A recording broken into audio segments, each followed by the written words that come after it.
This video tutorial will show you how to set up a dual boot system with Windows and Bazzite. Remember, back up any and all important data in Windows as a precaution.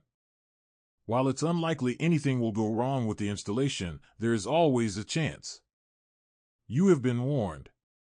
The first thing we need to do is shrink the Windows partition so Bazzite can be installed. Click on the Start button and navigate to Utilities, then Disks.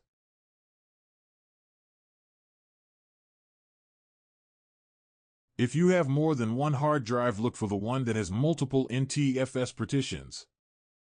It should be the first one in the list. Once the drive is chosen, click on the largest NTFS partition, most likely 2, and then the Additional Partition Options button. Bazzite doesn't play nice with NTFS partitions, so click on I understand, acknowledging the warning. Now shrink the partition so the new partition will have a minimum of 50 gigabytes, then click on Resize.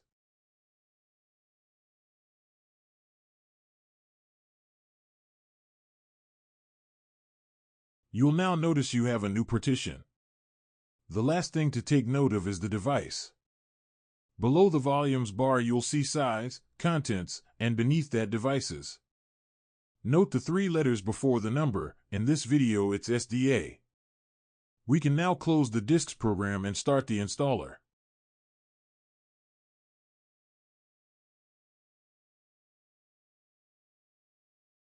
Choose your language and keyboard layout. Then set the date, time, and time zone if they aren't set automatically. Now click Change Destination and select the drive that has the same letters as the device in the Disks program. Again, in this video it's SDA.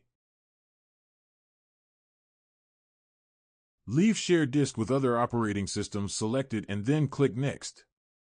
You can encrypt the drive if you like, but in this video we'll just continue on.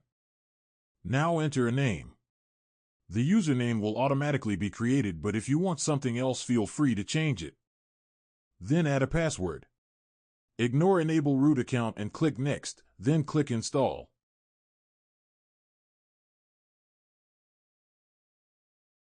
Now sit back and wait for Bazzite to install.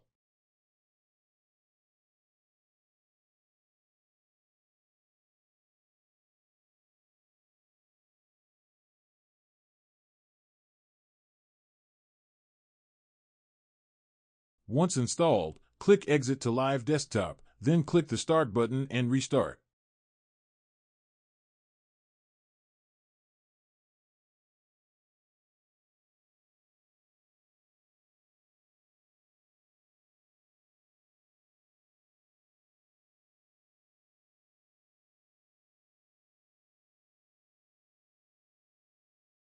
It will automatically do some configuring and reboot again.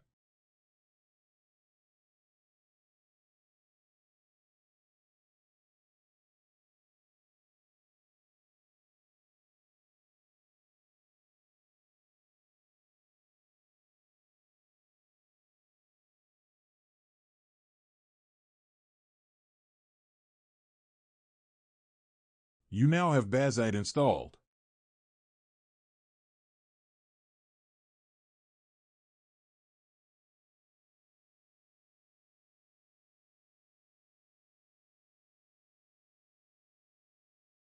If you want to go into Windows, simply reboot and choose Windows Boot Manager from the menu. Your screen might look a little different from this video.